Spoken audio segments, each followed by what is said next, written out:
Saviez-vous que chaque fois que les musiciens prennent leur instrument, un feu d'artifice éclate dans tout leur cerveau? À l'extérieur, ils peuvent sembler calmes et concentrés, lisant la musique et effectuant les mouvements précis et pratiques requis. Mais à l'intérieur de leur cerveau, c'est la fête. Comment le savons-nous? Eh bien, au cours des dernières décennies, les neuroscientifiques ont fait d'énormes progrès dans la compréhension du fonctionnement de notre cerveau en le surveillant en temps réel à l'aide d'instruments tels que l'IRM et les scanners. Lorsque les gens sont reliés à ces machines, les tâches comme la lecture ou les problèmes de mathématiques ont chacune des zones correspondantes du cerveau où l'activité peut être observée. Mais lorsque les chercheurs ont fait écouter de la musique aux participants, ils ont vu un feu d'artifice. Plusieurs zones de leur cerveau s'allumaient en même temps, tandis qu'ils traitaient le son, le décomposaient pour comprendre des éléments tels que la mélodie et le rythme, puis reconstituer le tout en une expérience musicale unifiée. Et notre cerveau effectue tout ce travail dans la fraction de seconde qui sépare le moment où nous entendons la musique pour la première fois et celui où nous commençons à taper du pied. Mais lorsque les scientifiques sont passés de l'observation du cerveau des auditeurs de musique à celui des musiciens, le petit feu d'artifice de jardin s'est transformé en jubilé. Il s'avère qu'en écoutant de la musique, le cerveau s'engage dans des activités plutôt intéressantes. Jouer de la musique est l'équivalent pour le cerveau d'un entraînement complet du corps. Les neuroscientifiques ont vu de multiples zones du cerveau s'allumer simultanément, traitant différentes informations dans des séquences complexes, interdépendantes et étonnamment rapides. Mais en quoi le fait de faire de la musique illumine-t-il le cerveau? La recherche est encore relativement récente, mais les neuroscientifiques en ont une assez bonne idée. Jouer d'un instrument de musique sollicite pratiquement toutes les zones du cerveau à la fois, en particulier les cortex visuels, auditifs et moteurs. Et comme pour tout autre entraînement, une pratique disciplinée et structurée de la musique renforce ces fonctions cérébrales, ce qui nous permet d'appliquer cette zone à d'autres activités.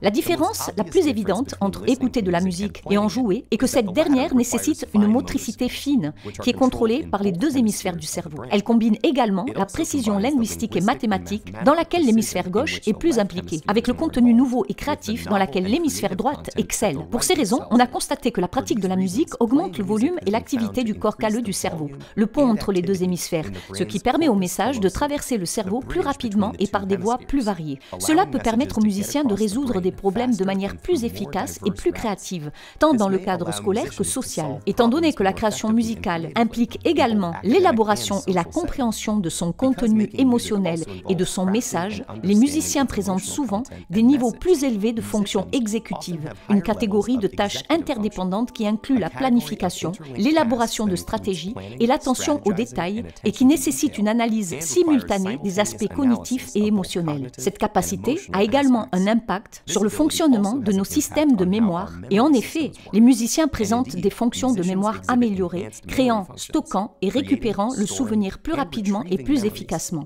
Des études ont montré que les musiciens semblent utiliser leur cerveau hautement connecté pour donner à chaque souvenir plusieurs étiquettes, telles qu'une étiquette conceptuelle, une étiquette émotionnelle, une étiquette auditive et une étiquette contextuelle, comme un bon moteur de recherche sur Internet. Alors comment savoir si tous ces avantages sont propres à la musique, par opposition, par exemple au sport ou à la peinture? Ou se pourrait-il que les personnes qui se lancent dans la musique soient déjà plus intelligentes au départ? Les neuroscientifiques ont exploré ces questions, mais jusqu'à présent, ils ont constaté que les aspects artistiques et esthétiques de l'apprentissage d'un instrument de musique sont différents de toute autre activité étudiée, y compris les autres arts. Plusieurs études randomisées, portant sur des participants présentant les mêmes niveaux de fonction cognitive et de traitement neuronal au départ, ont révélé que ceux qui avaient été exposés à une période d'apprentissage de la musique présentaient une amélioration dans plusieurs zones du cerveau par rapport aux autres. Ces recherches récentes sur les bienfaits mentaux de la musique ont fait progresser notre compréhension de la fonction mentale en révélant les rythmes internes et les interactions complexes qui constituent le fabuleux orchestre de notre cerveau.